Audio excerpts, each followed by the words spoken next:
राधे राधे सभी को। आज हम मासिक शिवरात्रि व्रत कथा सुनेंगे। धार्मिक मान्यताओं के अनुसार यह व्रत शिव पार्वती के मिलन यानी कि उनके विवाह का प्रतीक है। इस तिथि पर शिव जी अपनी प्रसन्न मुद्रा में होते हैं और अपने भक्तों की सभी प्रकार की इच्छाओं को पूरा करते हैं। ऐसा माना जाता है कि इस उपवास को रखने से सभी प्रकार के पाप नष्ट हो जाते हैं। मासिक शिवरात्रि व्रत भगवान शिव जी को अति प्रिय है। मान्यता है कि मासिक शिवरात्रि की रात शिवलिंग के स्पर्श मात्र से ही मनोकामनाएं पूर्ण होती हैं। इस दिन रात्रि काल में शिव जी और माता पार्वती सहित शिवलिंग में वास करते हैं। पौराणिक कथाओं के अनुसार पूर्व काल में चित्रभानु नाम का एक शिकारी था। जानवरों की हत्या करके वह अपने परिवार का पालन करता था। वह एक साहूकार का कर्जदार था, लेकिन उसका ऋण ना समय पर चुकाने के कारण साहूकार ने क्रोधित होकर शिकारी को शिव मठ में बंद कर दिया। संयोग से उस दिन शिवरात्रि थी। शिकारी ध्यान मग्न होकर शिव संबंधी धार्मिक बातें सुनता रहा। चतुर्दशी को उसने शिवरात्रि व्रत कथा भी सुनी। शाम होते ही साहूकार ने उसे अपने पास बुलाया और ऋण चुकाने के विषय में बात की। शिकारी अगले दिन सारा ऋण लौटाने का वचन देकर बंधन से छूट गया। अपनी दिनचर्या की भांति वह जंगल में शिकार के लिए निकला, लेकिन दिन भर बंदी गृह में रहने के कारण भूख प्यास से व्याकुल हुआ था। शिकार की खोज में वह बहुत दूर निकल गया था।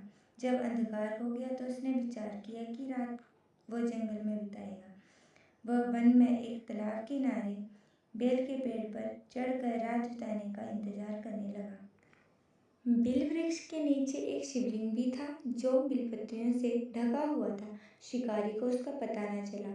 पड़ाव बनाते समय जो टहनी उसने तोड़ी, वे संयोगवश शिवलिंग पर जा गिरी।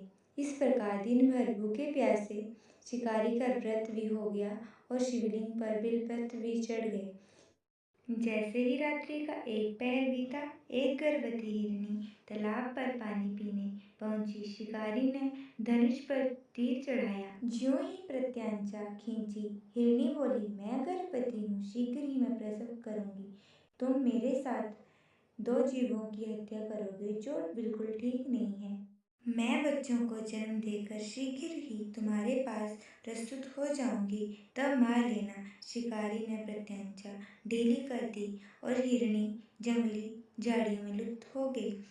प्रत्यांचा चढ़ाने तथा ढीला करने के वक्त बिलपत्र अनायास ही टूटकर शिवलिंग पर गिर गए। इस प्रकार उसने अनजाने में ही प्रथम पहर की पूजा संपन्न कर दी।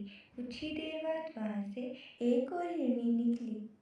शिकारी की प्रसन्नता का ठिकाना न रहा। समीप आने पर उसने धनुष पर बाण चढ़ाया।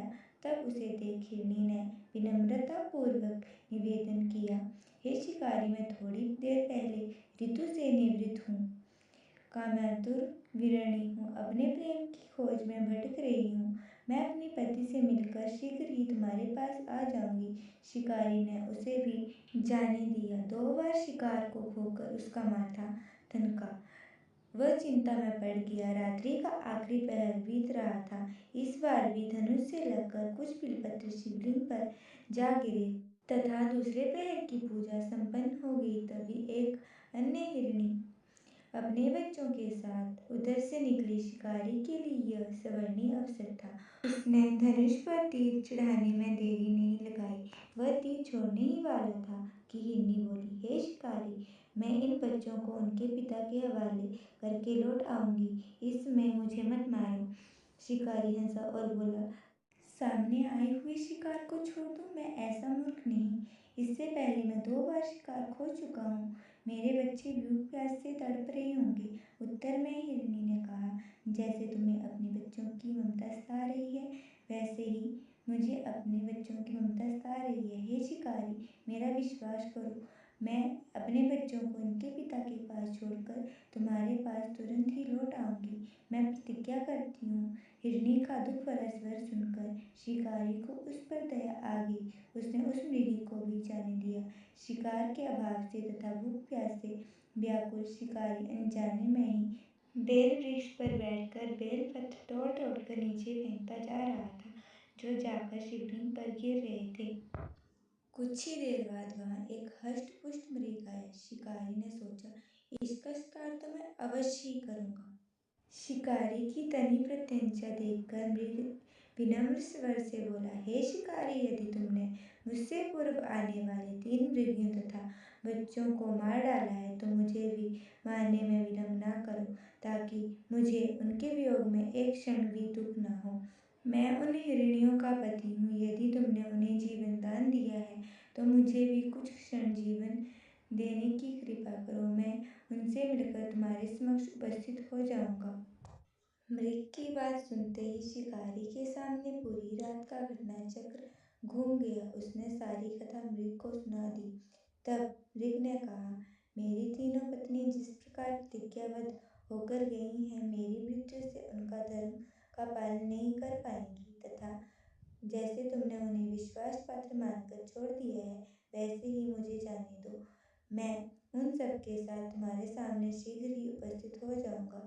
शिकारी ने उसे भी जाने दिए। इस प्रकार सुबह हो आई।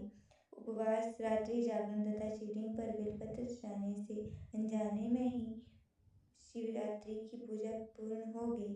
पर अनजाने में ही की गई पूजा का परिणाम उसे तत्कालीन मिला। शिकारी का हिंसक हृदय निर्मल हो गया, उसमें भक्ति शक्ति का वास हो गया। थोड़ी ही देर बाद वह मृग परिवार उसके सामने उपस्थित हो गया ताकि शिकारी उनका शिकार कर सके। किंतु जंगली जीवों में ऐसी सत्यता, सात्विकता एवं सामूहिक प्रेम भाव देखकर शिकारी को बड़ी ग्लानि हुई। उसने मृग परिवार को जीवन दान दे दिया। अनजाने में ही शिवरात्रि के व्रत का पालन करने पर ही शिकारी को मोक्ष की प्राप्ति हुई। जब मृत्यु काल में यमदूत उसके जीव को लेने आए तो शिव गणों ने उनको वापिस भेज दिया। शिकारी को शिवलोक ले गए। शिवजी की कृपा से ही अपने इस जन्म में राजा चित्रभानु को अपने पिछले जन्म की बातें याद रही तथा शिवरात्रि के महत्व को जानकर उसने अगले जन्म में भी इनका पालन किया। वीडियो बनाने में काफ़ी ज़्यादा मेहनत लगती है, इसलिए हमारी मेहनत की कदर करें। यदि आपको हमारी वीडियो पसंद आई हो तो वीडियो को लाइक, चैनल को सब्सक्राइब ज़रूर करें। राधे राधे।